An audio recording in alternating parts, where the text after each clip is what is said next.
Precisa ser apresentado, né? Faz favor. Esse é o Lucas Viana, fica lá no Iporanga. Eu nem falei com o pastor Robson, eu acredito, o senhor pede perdão a ele por mim, eu esqueci de avisá-lo.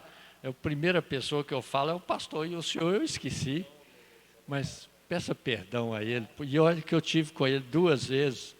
Está aqui o Lucas Viana para nos abençoar nessa noite. Está abençoado pelo pastor, então que Deus o abençoe, fique à vontade. E se o senhor quiser se apresentar mais para a congregação, Deus te abençoe. Boa noite, igreja, a paz do Senhor Jesus. Traga um abraço do pastor Robson, viu, pastor João? Ele abençoou. Ele, na verdade, ele me chamou para pregar lá esse domingo, falei, não posso. Aí ele ficou bravo, depois ele abençoou. Mas é um prazer enorme poder estar aqui. Eu tenho um apreço muito grande pelo Senhor, então fiquei muito honrado com o convite, porque eu não sou diácono, eu não sou pastor. Às vezes eu vou pregar nas igrejas, a pessoa pergunta assim, o que você é? Eu falo, por enquanto nada. Eu estou sendo usado pelo Senhor para pregar e eu sou professor lá da escola bíblica também, lá do Iporanga. Eu me converti na Central, minha família converteu na Central, me batizei na Central, casei na Central, consagrei minhas filhas na Central. Infelizmente, minha esposa e minhas 2 filhas, eu tenho uma de 6 e uma de 3 anos, não puderam estar aqui, porque a Rafa estava escalada lá, no louvor, não conseguiu trocar, e ela ficou lá no Iporanga. Mas trago um abraço dela também, e é verdadeiramente uma honra estar aqui.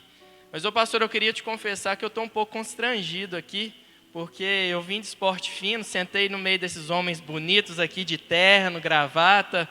Teve uma vez que eu fui pregar lá na sede, o pastor Alcides me chamou, e eu fui dessa mesma forma, mais ou menos assim. Ele me chamou no cantinho e falou assim, vem cá, você é desse pregador moderninho, que não anda de terno? Eu falei, pastor, né, não, misericórdia, eu só tenho um terno, e é o terno de quando eu casei. E se tem uma coisa que o casamento faz na vida do homem é engordar, pastor, não cabe mais não. Eu estava ali sentado na cadeira, envergonhado, eu estava ali falando, Deus, agora em junho ou eu vou emagrecer ou eu vou comprar um terno. Deus tocou para eu comprar o terno, acho que vai ser mais fácil. Mas Deus é bom.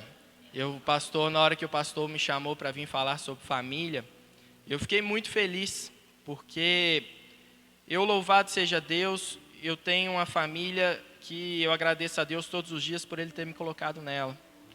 Eu tenho 30 anos e tenho 10 anos de casado.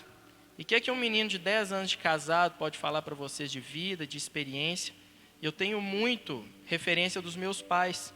Meus pais vão fazer quase 50 anos de casado já. Mas a referência maior que a gente tem sobre família, ela está aqui. Então não importa se tem 1 ano, 2 anos, 3 anos, 4, 50, 60 anos. A nossa referência, a forma como a gente cuida da nossa família, a forma como a gente vive, ela está escrito aqui. E eu vejo isso na vida dos meus pais, porque todos nós nos convertemos em 2006. E o casamento dos meus pais até 2006 foi uma coisa. Depois que eles conheceram o Senhor, foi outra coisa.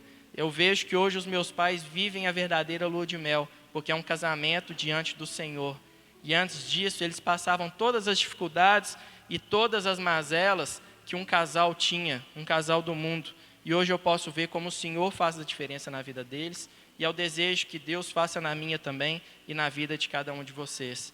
Porque família, gente, família, eu diria que é a estrutura deixada por Deus na terra mais forte do que existe. É a família, ela é responsável pela formação da estrutura do indivíduo. Quando você é criança, todo o seu caráter, quem você vai ser, é definido pelo relacionamento com a sua família. Famílias desestabilizadas formam pessoas desestabilizadas. Então a gente vê uma tentativa absurda do inferno, do mal, de atacar diretamente as famílias. Eu não sei se vocês têm observado, mas nos últimos tempos, nos últimos anos, existe uma força gigante na tentativa de desestabilizar as famílias. Porque a família É no seio da família que se cria o caráter, é no seio da família que cria um ser humano bom, é no seio da família que a gente se torna pessoas boas. Então, para o mal construir o mal, para o mal fazer o mal, ele precisa destruir as famílias. E é muito bacana que a igreja tenha um dia, é o último domingo do mês, né? Dedicado às famílias. Porque nós precisamos trazer à nossa reflexão o quanto a família é importante para as nossas vidas. E nós precisamos lutar com todas as nossas forças para que tenhamos a nossa vida no altar. A minha família, a minha mãe, ela foi a primeira a converter. E a minha mãe, ela era ministra de Eucaristia na Igreja Católica. Nós tínhamos uma vida meio bagunçada, daqueles que iam no domingo à missa de manhã, para ficar mais tempo à toa durante o domingo, né? Eu vou na missa, eu cumpro com um processo, cumpro com a religião, e tinha todo dia livre para beber. E a minha casa era regrada de bebida, de álcool, de festa, de farra, e a gente achava que aquilo era vida. Então uma menina começou a trabalhar com minha mãe, lá na minha casa, e convidou a ela para ir lá na central para ver a consagração do filho dela. Minha mãe nem sabia o que era consagração. Minha mãe só conhecia o batismo, né? Batismo de criança.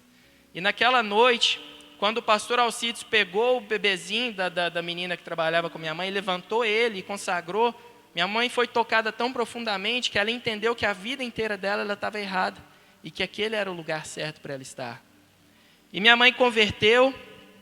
Eu tenho mais 2 irmãos, eu sou o filho caçula, o meu irmão do meio é 10 anos mais velho do que eu, e sempre foram de farra, de bagunça, tanto que eu costumo falar que lá em casa eu nasci o esquisito, mas esquisito para o mundo. Eu nunca fui de farra, nunca fui de bagunça, nunca fui de fazer coisa errada. Uma vez meu irmão do meio virou para mim e falou assim: você é muito certinho, pelo amor de Deus, toma a chave do carro, bebe, fica tonto, bate, faz alguma coisa errada, porque você é esquisito. Mas louvado seja Deus, eu não era esquisito para Deus, eu era esquisito para o mundo. Então minha mãe começou a trabalhar, a orar, a entender a necessidade de ter a família dela no altar. De entender a necessidade que era de ter os filhos dela no altar. Porque até aquele momento, até o momento em que foi levantado o nenenzinho lá, até o momento em que ela conheceu a igreja evangélica, ela achava que a vida dela era certa, que o caminho que ela estava percorrendo era correto. Mas a partir do momento que o Espírito tocou no coração dela, ela viu que estava tudo errado. E ela desejou profundamente que toda a família dela estivesse no altar. E eu lembro de testemunhos dela contando que enquanto ela estava no monte, nas sextas-feiras, né, que a igreja costumava subir aos montes, durante a madrugada, ela sabia que os meus 2 irmãos, eu provavelmente ia estar dormindo, eu não era da farra, mas meus 2 irmãos estavam na Expo 7, estavam no Carnacete, e ela fala que ela erguia as mãos lá da serra, do monte, e clamava misericórdia a Deus. Falei, eu quero ver os meus filhos na sua presença, porque agora eu entendo que a vida como eles vivem, não é a vida correta, não é a vida certa.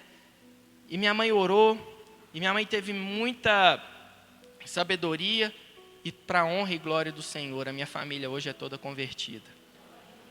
A gente faz churrasco, mesma coisa. Pô, turminha que gosta de um churrasco, acho que não é nem o casamento que me engordou, é o churrasco de crente, né? Que a gente come mais. E minha mãe tinha um medo muito grande de falar assim: nossa, se a gente converter, vai acabar a cerveja do domingo, vai acabar o churrasco. Ela estava extremamente enganada. Acabou a cerveja, mas o churrasco continua e a celebração é muito maior, porque a gente reúne, a gente ora, a gente comemora, a gente agradece. E Deus foi tão bom que veio mais 6 ainda. Eu tenho 2 filhas, meu outro irmão tem 2 e meu irmão tem um casal. Então, domingo lá, louvado seja Deus, é uma bagunça. E eu tenho isso, e eu tenho um prazer tão grande pela família, que eu realmente fiquei feliz de estar aqui para falar de família para vocês. Eu queria que vocês abrissem, por favor, ali no Salmo 127, para a gente começar, porque senão eu fico falando.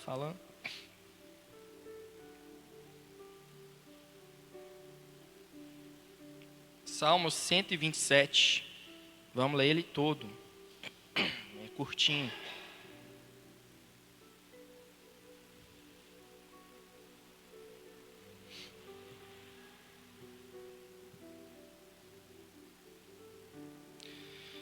Salmo 127, versículo 1. Se não for o Senhor o construtor da casa, será inútil trabalhar na construção. Se não é o Senhor que vigia a cidade, será inútil a sentinela montar guarda. Será inútil levantar cedo e dormir tarde, trabalhando arduamente por alimento. O Senhor concede o sono àqueles a quem Ele ama. Os filhos são herança do Senhor, uma recompensa que Ele dá. Como flechas nas mãos do guerreiro, são filhos nascidos na juventude. Como é feliz o homem que tem a sua aljava cheia deles. Não será humilhado quando enfrentar seus inimigos no tribunal. Eu gostaria que vocês prestassem atenção apenas nesse aqui, no versículo 2, no versículo 1, parte B. Se não é o Senhor que vigia a cidade, será inútil a sentinela montar a guarda. Se não é o Senhor que vigia a cidade, será inútil a sentinela montar a guarda. Amém. Vamos orar. Feche os olhos, por favor. Querido Deus e amado Pai, em nome santo do Senhor Jesus, eu te louvo e te agradeço pela oportunidade de estarmos aqui, Deus. Sem o Senhor, nós certamente não seremos absolutamente ninguém. O Senhor cuida de nós, por isso nós estamos aqui, meu Pai. Que o Senhor venha falar profundamente ao nosso coração nessa noite e que o Senhor venha transformar as nossas vidas por meio da Tua palavra, Senhor. Usa-me, Deus, como instrumento, apenas isso, em nome de Jesus. Amém. Todos os dias, quando eu vou trabalhar, eu tenho orado a Deus pela minha família. Hoje, pela manhã, eu estava dando um estudo lá no Iporanga, e eu falava justamente sobre os riscos que as famílias estão correndo, sobre as ideologias que estão entrando dentro da nossa casa, e às vezes a gente não percebe, e estão tomando os filhos de nós. E essa ideologia, ela atinge profundamente a família, porque essas ideologias estão preocupadas em atingir as identidades dos nossos filhos, atingir as nossas identidades, para tirar tudo aquilo que foi construído pela família, para que haja uma desestabilização da família. Porque um país onde tem uma família desestabilizada, onde tem uma família desestabilizada, a sociedade é desestabilizada. Então, daí a preocupação dessas ideologias em desestabilizar a nossa família. Eu não vou entrar no mérito do porquê que essas ideologias intentam fazer isso, porque não é o objetivo da nossa pregação, mas existe. E eu tenho uma preocupação muito grande com minhas filhas, porque eu tenho levado muito estudo sobre isso para a igreja, e eu tenho visto como a coisa está ficando complicada, como está ficando difícil criar os nossos filhos. E uma vez eu estava orando a Deus e clamando pela minha família, e veio essa passagem do Salmo 127 no meu coração. Quando a gente olha essa passagem que eu fiz referência, que eu falei que era mais importante para a pregação aqui hoje, a gente às vezes não entende, mas ele tem absolutamente tudo a ver com a família.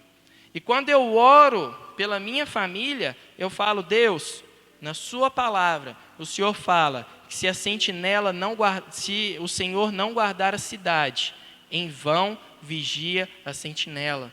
E eu falo com ele: Deus, se o Senhor não guardar a minha família, eu posso fazer o que eu quiser, que não será suficiente para guardar a minha família.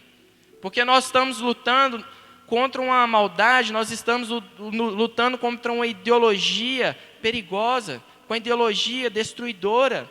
E nós precisamos entender que pelos nossos próprios esforços, a gente não vai conseguir triunfar, a gente não vai conseguir vencer essa batalha. Se o Senhor não guardar a cidade, em vão vigiam sentinelas. Se a gente não tiver uma vida no altar, se a gente não tiver a nossa família no altar, nós vamos fracassar na tentativa de preservar a nossa família na presença de Deus. Então, desesperadamente, nós precisamos da presença de Deus nas nossas vidas para fazermos a diferença na nossa família. E aí eu trouxe 3 comportamentos que nós devemos tomar para que a nossa família esteja no altar. 3 comportamentos que nós cristãos devemos ter diariamente, todas as horas, todo o tempo para que o Senhor possa cuidar da nossa família. É claro que quando a Bíblia fala que se o Senhor não guardar a cidade, em vão vigiam sentinelas, quer dizer que tem um sentinela lá para guardar.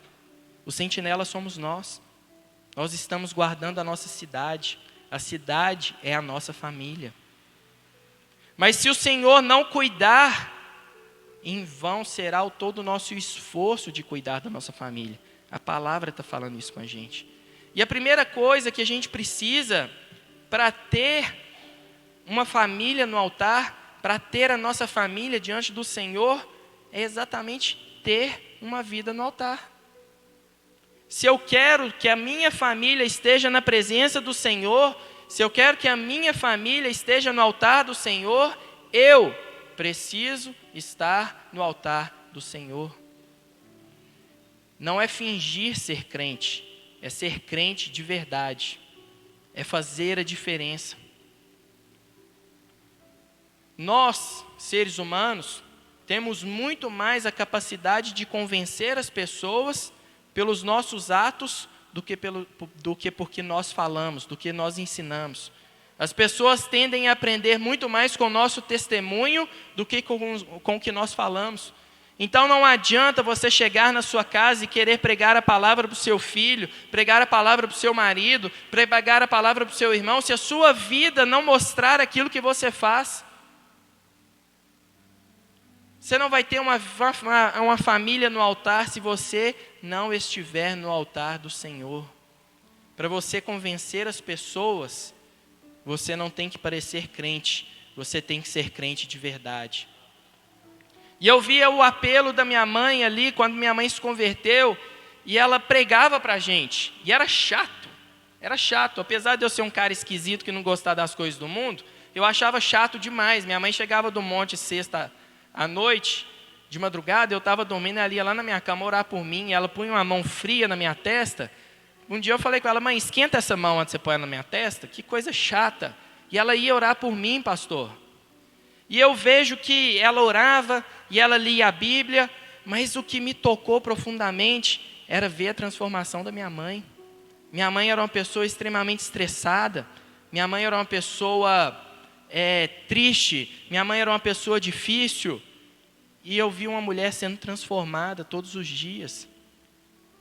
Ela pregava para mim, eu via ela orando, eu via ela jejuando, eu via ela lendo a palavra, mas eu via a transformação nela.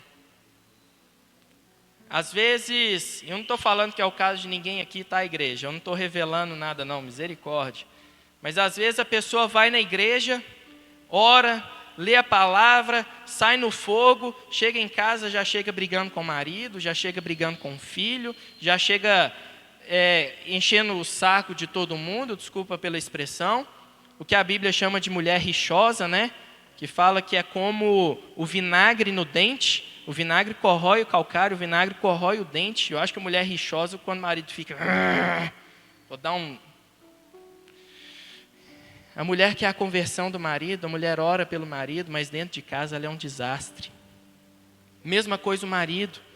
Às vezes o marido está aqui, ora pela mulher, não tem a esposa convertida, não tem os filhos convertidos, mas chega em casa é um gorila, é um brutamonte. Onde tem salvação, igreja, tem que haver transformação. A gente tem muito mais chance das pessoas se salvarem enxergando a nossa transformação do que ouvindo o que a gente fala. As pessoas precisam enxergar mudança em nós. E quando eu vi o tanto que minha mãe mudou, eu falei para mim mesmo: meu Deus, eu quero beber dessa água. Esse é o propósito de sermos sal nessa terra. A gente vive de uma forma que quando as pessoas convivem com a gente, ela sente tanta sede que ela fala: o que está acontecendo com a sua vida? Eu quero beber dessa água, eu quero viver isso. Se a gente quer a nossa vida, a nossa família no altar, se a gente quer a nossa família servindo ao Senhor, nós temos que servir ao Senhor. Se você quer fazer diferença na sua casa, comece a servir ao Senhor com todo o coração, comece a se prostrar no altar, comece a se entregar ao Senhor, porque diante da tua mudança, diante do seu testemunho, você vai arrastar as pessoas para cá, a sua família, os seus vizinhos, primo, tia. Eu tinha uma tia, ela faleceu no início do ano, e ela, desde quando eu me entendo por gente, ela é evangélica, mas era daquela sapatinha de fogo mesmo, mulher de Deus de verdade, que orava às madrugadas, que tinha experiências incríveis com o Senhor. Eu tive a felicidade, eu acho até que para o mundo eu era esquisito por causa disso, pastor, mas minha mãe tinha um bar lá em Itaúna, quando eu era criança, tinha ali 2 anos de idade por aí, e essa tia que me criava. E a primeira palavra que eu falei não foi nem papai nem mamãe, foi Jesus, porque ela me criava. Então eu acho que eu cresci esquisito por causa dela, louvado seja Deus pela vida dela. E ela era uma mulher de Deus de verdade, mas ela era uma pessoa extremamente amarga, de um coração fechado. E as pessoas não se sentiam à vontade ao lado dela, porque quando ela ia falar de um evangelho, quando ela ia pregar, quando ela ia falar de Deus para as pessoas, ela falava de um Deus que punia, de um Deus que manda para o inferno. E nós servimos um Deus que não tem absolutamente nenhuma relacionamento com o pecado, um Deus justo. Mas a oportunidade que ela tinha para falar de Deus para as pessoas, ela era amarga, ela era ranzinza. E as pessoas dificilmente iriam querer Deus na vida porque imaginava ser igual a ela. Por isso que nós temos que ser referência. Ela converteu muita gente, ela era tanto de oração que tios meus, quando estavam à beira da morte, era ela que acompanhava. E ela fazia todos aceitarem a Jesus. Era a forma como ela salvava as pessoas. Deus usou ela da forma dela, mas eu acho que se ela tivesse sido uma pessoa mais feliz, uma pessoa que mostrasse o brilho do Espírito na vida dela, ela teria ganhado mais pessoas para o Senhor. As pessoas precisam enxergar o brilho do Senhor nas nossas vidas. A sua família precisa enxergar o brilho do Senhor na sua vida, para que eles também tenham intenção de viver esse brilho, de beber dessa água, de viver aqui no altar do Senhor. A segunda coisa, para que eu tenha a vida da minha família no altar, é ensinar a minha família a se relacionar com Deus. Então eu apresentei Deus para minha família não é convertida. Eu apresentei Deus para minha família, agora eu preciso construir um relacionamento com Deus diante da minha família. É orar em casa, fazer cultos do lar, é jejuar, é ler. Eu tenho um hábito grande de ler. Qualquer momentozinho que eu tenho de tranquilidade em casa, eu gosto de ler. Leio Bíblia, leio livros, e as minhas filhas veem isso. E nenhuma das duas sabe ler ainda. A Mariana está começando a aprender a ler, e a Clara só tem 3 anos. E quando eu vou ler, elas sentam do meu lado, abrem o livrinho e ficam olhando aquilo lá, referência. Você ensina um relacionamento com Deus para as pessoas da sua casa, também com referência. E outra coisa que o pastor falou aqui, que é absurdamente importante na vida do cristão: escola bíblica dominical. Escola bíblica dominical.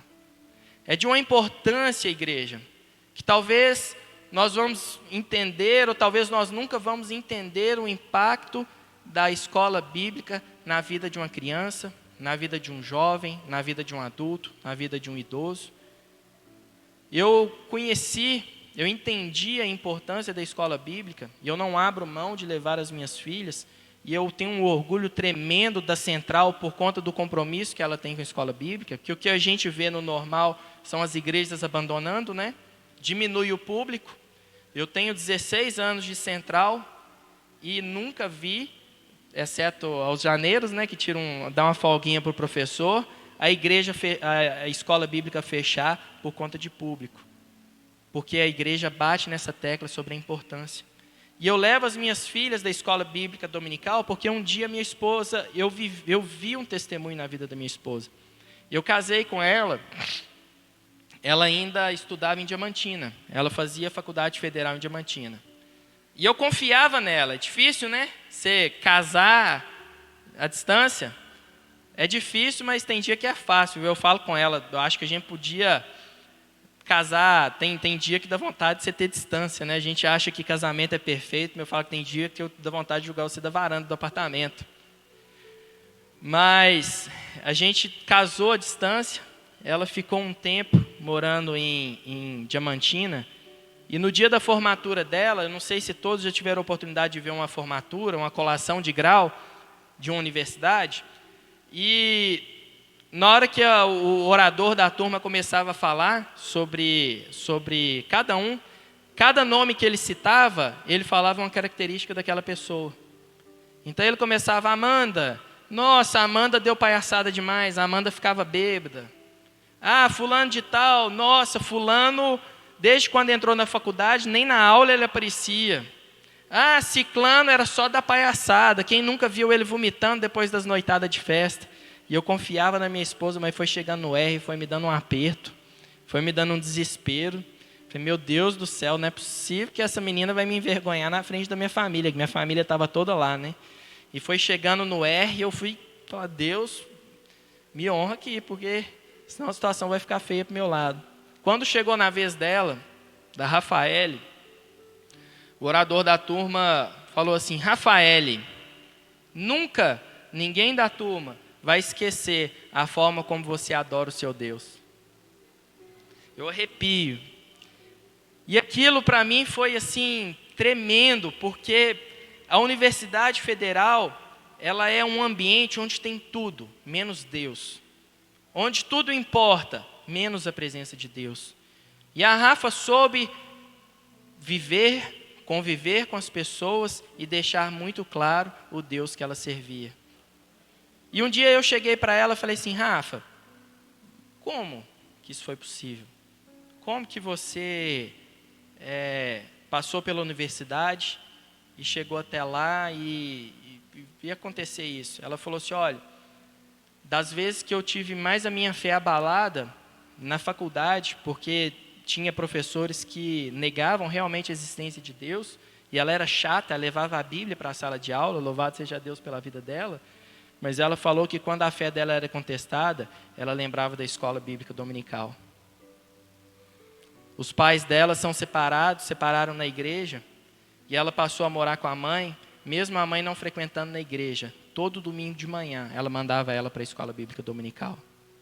Acordava ela, mandava ela para o chuveiro, vai para o chuveiro, menina, mas você vai para a escola bíblica dominical. Talvez a gente não tenha dimensão da importância de criar os nossos filhos na escola bíblica dominical.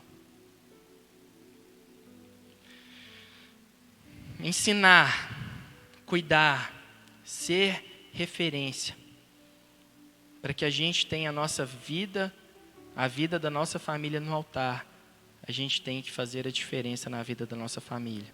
A gente tem que ser luz, a gente tem que levar a palavra, a gente tem que mostrar a grandiosidade e a soberania do nosso Deus.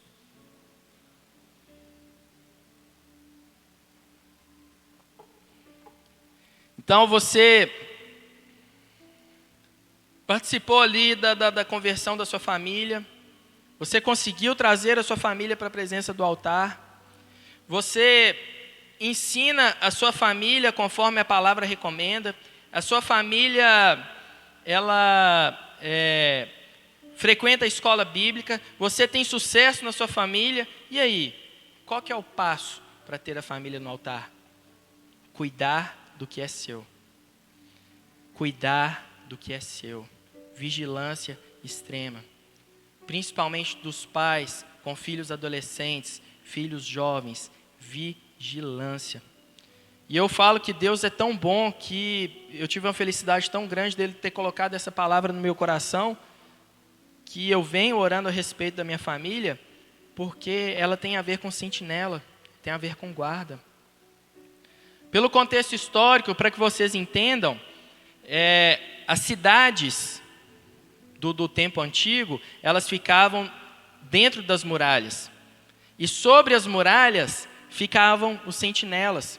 As muralhas impediam que as cidades fossem invadidas. As muralhas impediam que as cidades fossem saqueadas.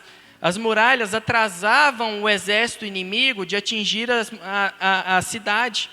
E sobre as muralhas estavam sentinelas, observando o perigo, analisando se aquele grupo de pessoas que chegava até a cidade era inimigo. Os sentinelas tomavam a melhor posição nas muralhas para proteger a cidade. Igreja, a cidade é a sua família. Toma a sua melhor posição para defender a sua família. Toma a melhor posição da sua casa para cuidar da sua família. Nós somos os sentinelas das nossas casas, nós somos os sentinelas da nossa família. A gente tem que estar atento às ameaças que chegam, a gente tem que estar atento quem conversa com os nossos filhos, a gente tem que estar atento ao que os nossos filhos acessam no celular, a gente tem que estar atento ao que os nossos filhos mandam de mensagem, ao que os nossos filhos postam na internet, porque o mundo está tomando conta deles, os inimigos estão tomando conta deles. Enquanto sentinelas, nós precisamos preservar a segurança da nossa família. E se for necessário, a gente sai do ponto onde a gente estava e a gente luta pela nossa família. Tem um versículo bíblico que eu gosto demais, que ele fala que Israel é como um leão, que quando dorme, ninguém quer acordar. Israel é como um leão, quando dorme, ninguém quer acordar. E outro dia eu estava meditando nesse versículo e estava pensando, ninguém quer acordar um leão por causa da força. Ninguém quer acordar um leão porque sabe que com certeza vai ser destruído, vai ser morto. E eu estava pensando, meu Deus, leão é realmente um animal perigoso, mas se algum dia alguma das minhas filhas estivessem diante de um leão, eu não hesitaria 2 vezes de pular na frente dele, pelo amor que a gente tem, pelo cuidado que a gente tem. E às vezes nós negligenciamos o cuidado com os nossos filhos. Às vezes nós negligenciamos porque nós não sabemos com quem os nossos filhos se relacionam, nós não sabemos o que os nossos filhos estão aprendendo na escola, a gente não sabe com quem os nossos filhos estão conversando, o que eles estão fazendo. Se a gente atira diante de um leão e diante dessas coisinhas a gente não vê as coisas acontecerem, a gente vai perdendo a nossa família. E às vezes quando a gente fala assim, nossa, o menino está dando um trabalho para a família, está dando a dor de cabeça, não é da noite para o dia. A família vai perdendo eles aos poucos. De tudo que eu falei aqui, essa noite, eu gostaria que você guardasse isso no seu coração. Toma um lugar de observação para que você venha cuidar da sua família. Toma um lugar de observação para que você venha cuidar da sua família. Teve uma vez que o povo de Israel foi para a guerra e eles não tinham condição nenhuma de vencer. Moisés foi para o monte. Enquanto Moisés ficava com as mãos levantadas, o povo triunfava. Enquanto Moisés cansava e baixava a mão, o povo começava a perder. Chegaram a ponto de ter que segurar os braços de Moisés em pé para que Israel triunfasse. Levante as mãos sobre a sua família, tome o melhor ponto de sua observação e ore, entregue, consagre, porque eu tenho certeza absoluta que a sua família estará diante do altar do Senhor. Para que a nossa família tenha a vida no altar, a gente precisa ter a vida no altar.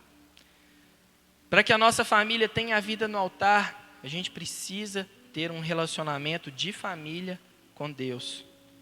Para que a minha família tenha a vida no altar, eu preciso cuidar da minha família. Eu preciso ser o sentinela da minha família, entendendo que o meu esforço sozinho não é suficiente. Por isso, a nossa dependência do Senhor. Para encerrar, quando o povo de Israel já havia ali conquistado já havia entrado na terra de Canaã e já havia conquistado algumas terras, né, de invasores ali da terra de Canaã, eles já haviam conquistado. Josué, próximo da morte, chamou todos e começou a falar das grandiosidades que Deus havia feito na vida dele, na vida do povo de Israel, desde Abraão até o momento que eles entraram na terra. E Josué virou para o povo e falou o seguinte, lá no versículo 14, capítulo 24 do livro de Josué, não precisa abrir. Agora temam o Senhor e sirvam-no com integridade e fidelidade. Joguem fora os deuses que os seus antepassados adoram além do Eufrates e no Egito e sirvam ao Senhor. Se, porém, não lhes agrada servir ao Senhor, escolham hoje a quem irão servir, se aos deuses que os seus antepassados serviram além do Eufrates, ou aos deuses dos amorreus em cuja terra vocês estão vivendo. Mas eu e a minha casa serviremos ao Senhor. Escolham hoje servir ao Senhor, para que você e a sua casa sirvam ao Senhor. Que Deus abençoe a todos. Muito obrigado, pastor.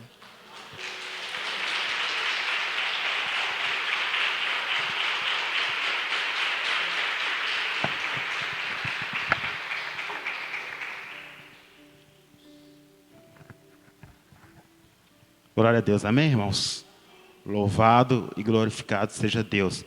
Nós vamos estar orando pelos pedidos de uns nomes que chegaram às nossas mãos, amém? Gostaria que aquele que se pudesse colocar de pé, amém? Vai estar orando, pedindo por que Deus possa alcançar essas vidas que necessitam de um toque do Senhor, que necessitam serem curadas e transformadas pelo poder do Senhor. E você aqui nesta noite, que às vezes possa estar passando por um momento